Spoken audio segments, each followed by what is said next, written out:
I'm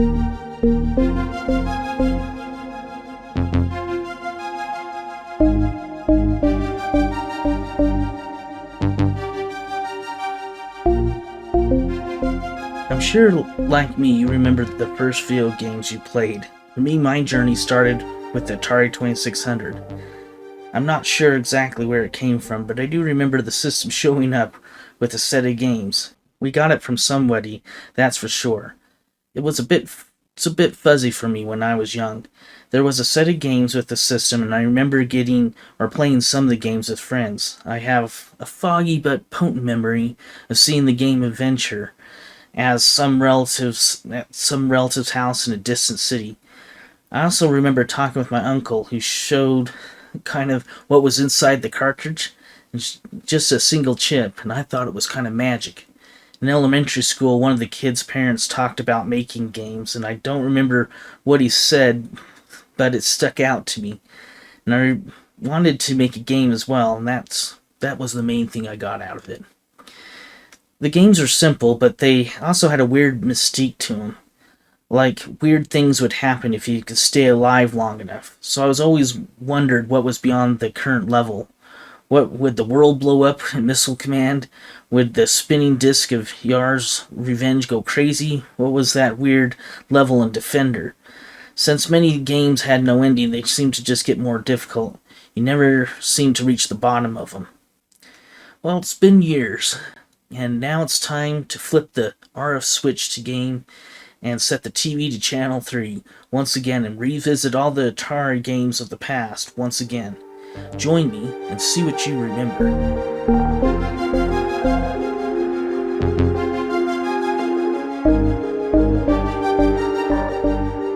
The first game that I tried here was Adventure.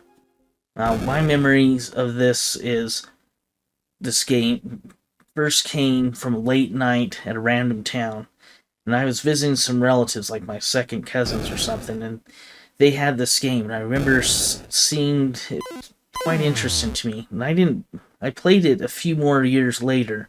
That's how I got into it. It's kind of felt like it was randomly generated, so there's good replayability and kind of fun to play. There's also several interesting things to it. One, if you get eaten by the dragons, then you can kind of fly around with them if you have the bat.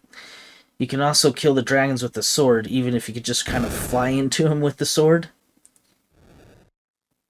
Alright, the goal here is to collect the trophy and bring it back to the home castle.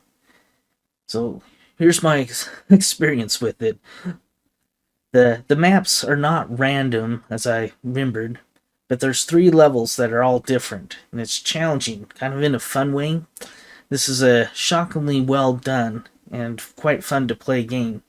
I enjoy the exploration and the challenge. I rated an A. This is an excellent game for the time. Perfect game. The second game I looked at was Asteroids. My memories of it are, well, this one starts off easy until you start kind of moving, then it's trouble. You can teleport, which can help you if the time's just right, but if not, not so much. So the goal here is just to kind of survive and score. Now, my experience in this is still intense, and the disappearing is bad because it's random. Moving is dangerous, but I didn't move much. It's not too bad. It's definitely not that bad of a game. Pretty fun. I rate it a B-. Now, Berzerk. This one I have memories of it. First, one, the bouncing face of death when you just sit there too long. I remember that being annoying. And 2, shooting the walls causes the robots or the bots to kind of move, and they oftentimes kill themselves, so that's something I remember doing a lot of. The goal here is to just survive. So, when I played it, I played several rounds here, and that smiley face, it's nasty. So I found it just best to just kind of forget the robots and just try to escape the room as soon as possible. It's reasonably fun to play. It's fast paced, fast dying. There's also several cheap shots with that Smiley just kind of appearing right on top of you, or that sometimes the robots are impossible to dodge. Still, rate this one a B. It's tricky with the speed increases and things, but it's pretty fun. Now, Breakout. Breakout's a paddle game, and I love it when the ball gets stuck at the top and kind of bounces around. There's a lot of remakes and other versions of this game. Achenoid at least comes to mind. I also believe Steve Jobs played a part in this one. The arcade version, not the 2600, but the goal here is to just survive and gain points. My experience, this one was hard. The speed increases as the ball hit higher blocks, and I did like the sound effects. The controller of the ball is a bit of a pain. There's a sticky panel mode, but it took me a while to find it. Did it help to have the sticky panel? Not really, since as soon as you release it, the ball goes at the same speed in the direction that it was in. This one I rated B-. It's definitely tricky as the speed increases. Well, it escalates quickly. Next game is Centipede. Now I remember this one being fast-paced and the Centipede turned into blocks. Oddly, this game is still popular to this day, with different remakes. There's a version floating around Netflix just right now. The goal is just survive and score. Well, I did shockingly well on this one. It's a good port of Centipede, and I found it fun to play. It also works well, except for when it gets down to one segment, then it's really tough to shoot it for some reason. It's just always seems to dodge your bullets. I rate this one a B. Now we come to Combat. This is a classic game. My memories is that it's a two-player game. And oh boy, we used to drive each other nuts with this one. You can, use the angles to kind of ricochet the bullets. There's different modes. And you can shoot people through the walls. That's what I remember. The goal is to defeat the enemy. There's no computer mode, at least the one that I could find. And I tried different play fields and different modes. It brought back memories of those cheap shots and getting blown up through the walls. Also, it kind of runs on a timer, so you can rack up a lot of hits if you just get it timed right. So yeah, this one's fun, I think, especially if you got the two players going. Definitely rated a B. Now, Crystal Castles it's kind of like a Pacman game with a bear, and it's kind of a weird angle. That's kind of what I remember about it. The goal here is to clear the board. Now, my experience was, this one really had some good graphics, kind of that isomorphic game board, and it had multicolored sprites. The sprite works good. There's also continued support kind of via like a stage select. My only issues are, one, the enemies are hard to dodge, and the lines are just hard to pick up. Otherwise, pretty good game. I rated a B+. Dark Cavern. Yeah, so I remember this being Pacman-like, but with keys? That was my memories of it. The goal here is to clear the board, or more points, I'm not sure. My experience is, well, this is not Pac-Man. You are shooting robots and avoiding obstacles. I spent most of the time trying to figure out what to do. It's okay, but not great. So I'm going to rate this one a C. Defender. Now, this one I have memories of it being fast-paced, and I remember the ships grabbing people from the cities that you have to kind of rescue. The goal here is to save the people and kind of destroy all the enemy ships, all the UFOs that are coming through. So my experience was, I thought I did quite well on this one. There were several rounds, and I gets more involved as you go along. Rescuing can be tricky too. I found it was hard to pick them up in time or to find them before they fall down, or if they fall too far, they'll die. Going into the city allows you to use your bombs to clear the screen. Going up maybe teleports, I'm not sure, kind of flips the screen. Overall, the game feels well constructed and has good mechanics. I rate this one a B+. Now, Donkey Kong. This is a classic game, and I just remember dodging barrels, and the second level used to have what we call chickens going across the screen. The goal here is to rescue Polly from Kong. I did quite well on my first run, at least I made it to level 3. It's Kong, and it's not quite the same as the arcade, but it's not bad. The barrel at the first doesn't spit out fire like in the arcade, but I didn't know that until later. I rate this a B. It's definitely playable. Frogger. Well, I remember playing several computer versions of this on like Atari 800 and C64, but I also remember this one. You dodge the cars and you try to make it across the pond. The goal is to get the frogs to their home. So my experience here, there's a lot of hazards in this one. And the 2600 board is pretty good. Unfortunately, I couldn't get past the first level. It is a bit tricky to get, especially that one corner home spot for the frog. Very difficult. I rate this one a B. Jungle Hunt. Or I remember swinging on the vines and the Hunga Munga Men that you have to dodge to rescue the princess. We played this one quite frequently when I was younger. The goal here is to rescue the princess. Well, my experience, it was definitely tricky to dodge and land things correctly. I managed to rescue the princess, though, on the second run. The game loops and it gets more difficult, so I didn't make it on the next loop. But that's a pretty good game. I rated a B. Mousetrap. I remember this being kind of Pacman-like. The goal is to eat all the pellets while dodging the cats.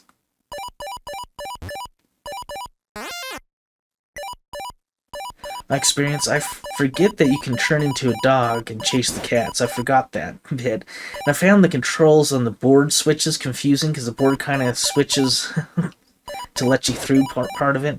Sometimes they work, sometimes they don't. I frequently switched into the dog right at the first because I tried to switch in the dog right before hitting the cat.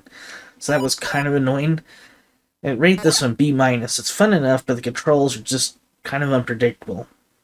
Missile Command.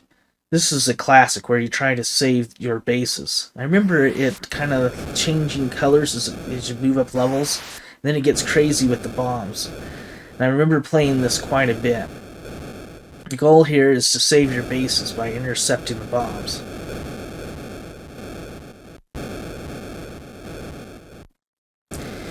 This game was intense, and it was a perfect match for the system. It starts off kind of relatively easy, but soon turns into having more of a strategic pieces to it, and what you want to save and what you don't. Some bombs you have to let go. The game sound is awesome. You really feel that explosion. I rate this one an A. Miss Pac-Man. I remember this one being pretty good. The better of the two Pac-Man games. I like how there's multiple levels and there's fruit to chase. The goal here is to clear the board.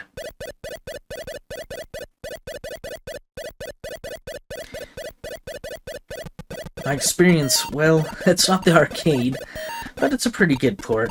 I found the ghost to be quite annoying, but overall it's pretty good. Rate this one a B+. Pac-Man. I remember playing this quite a bit, and since I didn't play the arcade, this was the Pac-Man to me. So I didn't think it was that bad. When you get to level 100, I remember things get weird. I don't remember exactly what weird about it, but something like you can't see the ghosts, like it just cuts out. The goal is to clear the board. Experience. Well, my experience on this was, we used to call the bonus in the middle tuna fish sandwich. Yo, get the tuna fish is what we'd say. Also, every movie and TV show in the 80s and into the 90s used this game sound effects. Every time they showed any video game, they would always show it with the sound effects. It was funny to me to hear those modern games with the bloop bloop doo doo doo doo for the sound. they were just kind of perpetually playing Pacman. Well, this game is just like Remember It. All the ghosts chase you down, so you have to use your power pills judiciously to get through it. I rated a B. It's playable, but it gets a bad rap out there. Qbert.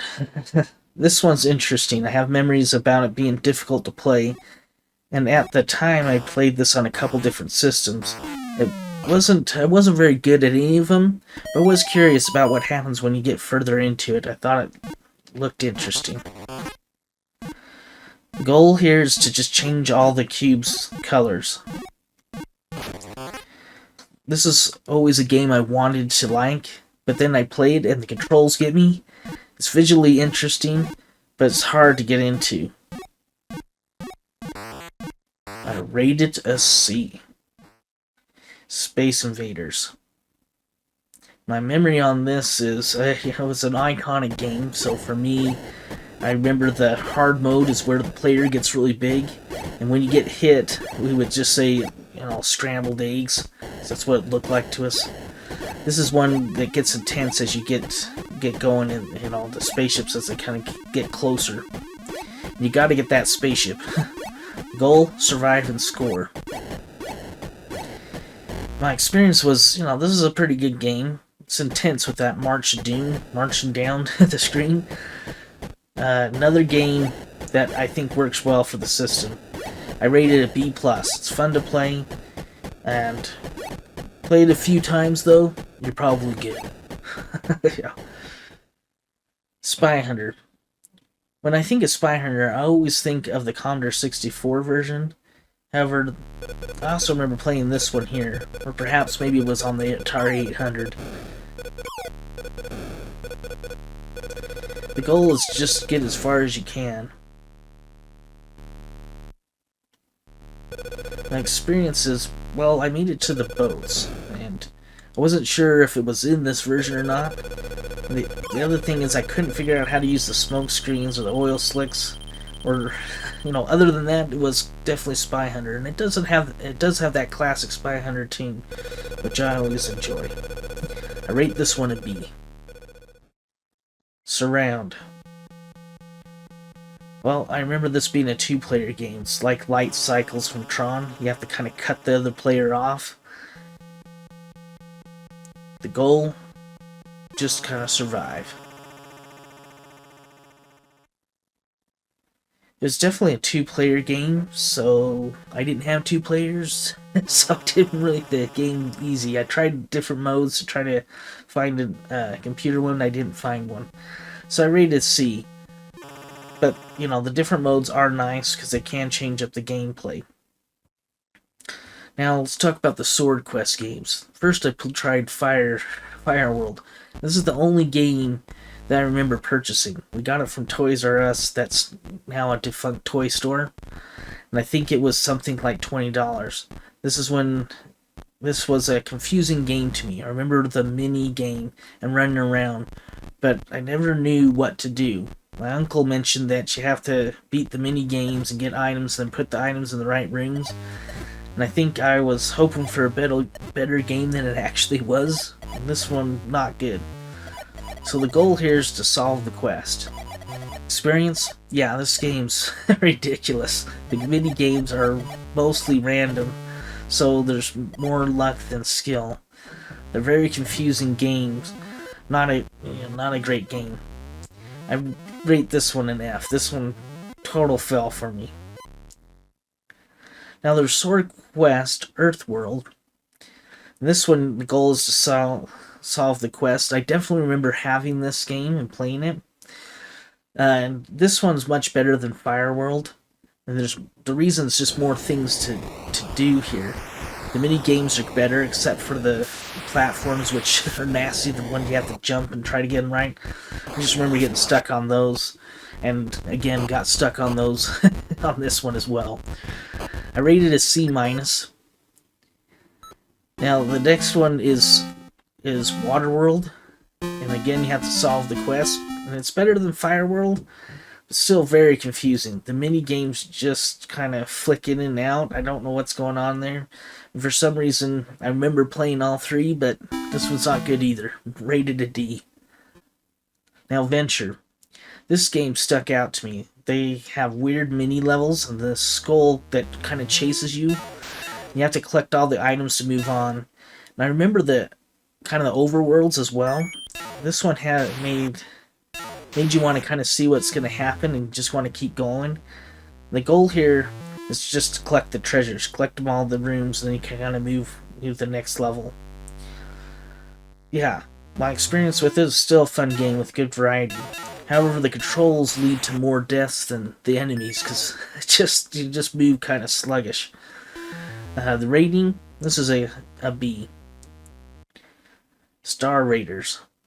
My memories from this is one that had a special keypad. I never really knew how to play it. The goal? Not sure what the goal is, to be honest.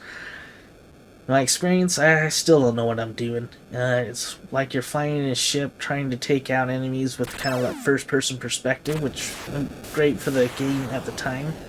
But I just kind of flew around and died. So, yeah, rated a D. It's rough. It's not a great one. River Raid. This is one of the best games on the system, and I remember it being pretty fun to play. Definitely played it quite a bit. The goal? Go as far as you can. Well, my experience was it's definitely as tricky as ever, and apparently I had a trained version of it, which basically is the same, but every time I blew something up it turned into fuel tanks. So fuel wasn't an issue for me, but everything else was, and I definitely had a good run near the end. I rate this a B+, definitely one of the better games for the system. You always want to find out how far you can get in it, because it gets trickier as it goes along. Sequest. Well, I remember I always liked this one. Not sure why. Perhaps it was the oxygen refill sound, or now maybe it reminds me of the Jaws for the NES. The goal? Rescue the divers. Yeah, my experience was this was a solid game, where you need to rescue the divers while dodging subs and fish. A couple things that are annoying. One, your bullets seem to have a terrible hit radius. The bullets just are hard to land. Two, the divers run away from you after you shoot the fish, which makes you think they don't want to be rescued. Kinda strange. Rating it though, a B+. Still a good game. Laser Blast. I remember being pretty good at this game, and getting really far.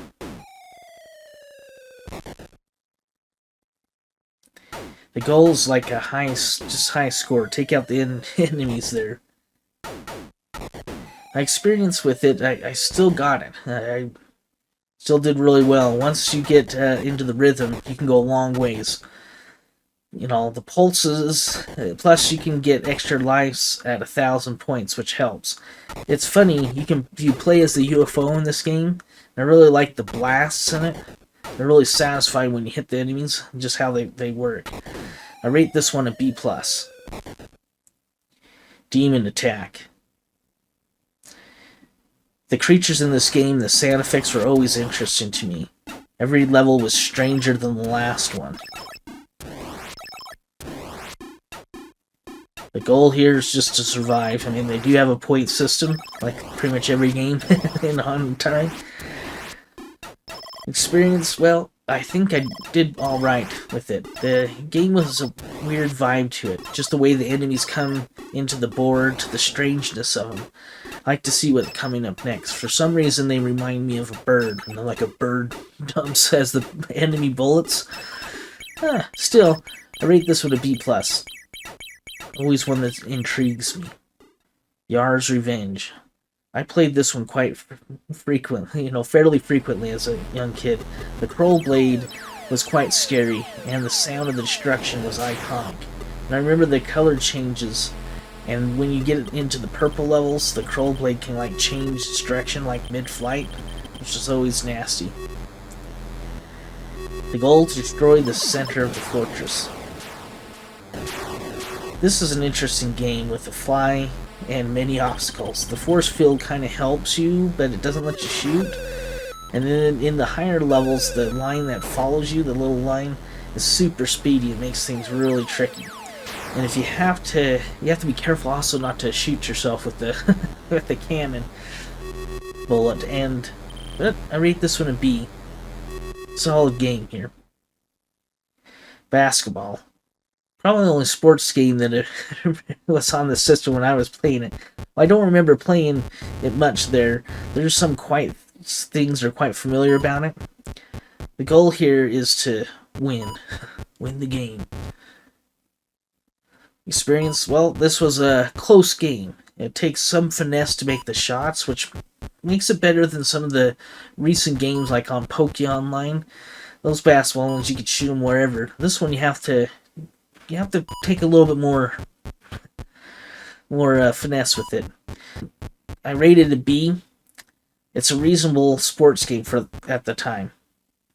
Stampede. I always thought this game was pretty fun.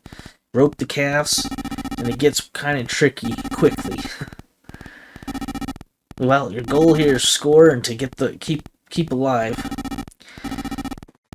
Stampede. I always thought this was a fun game. You have to rope the calves, but it gets tricky quickly. So the goal is to score and then not let any of the calves pass you. Or at least only let up to 3.